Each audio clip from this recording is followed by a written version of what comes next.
Voilà. Vous avez le sourire ce soir, vous êtes en tête sur votre circonscription. Est-ce que vous voyez gagner déjà? Je me vois gagner, ouf. Ça fait bizarre d'entendre. Ça fait bizarre comme question.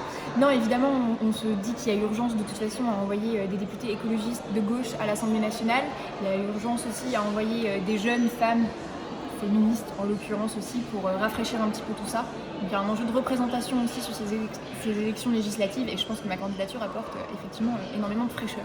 Et justement, on est sur la dernière ligne droite. Comment vous allez convaincre cette semaine?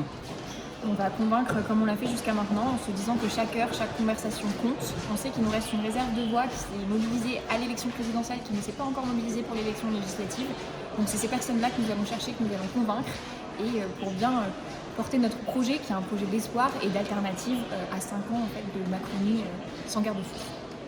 Alors, dans votre discours, juste à l'instant, on n'a entendu ni le mot écologie, ni le mot abstention. Alors je viens de dire des députés écologistes et de gauche. D'accord. De facto. Il y a une abstention, elle est en léger recul à Lyon, mais évidemment ça n'est pas satisfaisant.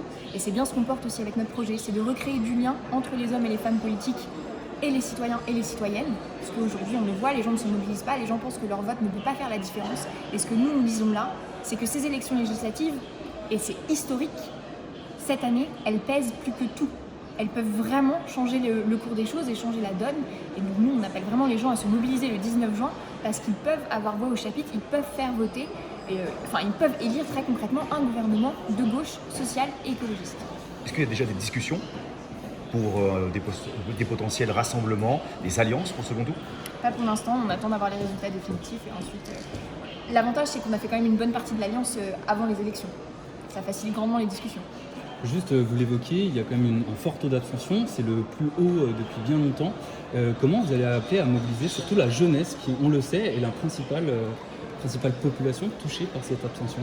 C'est extrêmement difficile de mobiliser la jeunesse, vous l'avez dit. Nous, on se mobilise, on va les chercher sur les lieux où ils sortent, où ils sont, pour essayer de les convaincre. On a aussi la chance au sein de la NUPES d'avoir des organisations de jeunes, donc les jeunes socialistes, les jeunes écologistes, les jeunes insoumis, qui aussi servent de relais de mobilisation.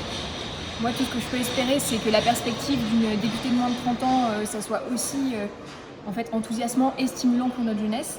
Je le répète toujours, je n'incarne pas toutes les jeunesses, mais si ce n'est pas moi, Marie-Charlotte Garin, députée à l'Assemblée, qui en est le porte-voix, on voit difficilement qui pourrait mieux le faire.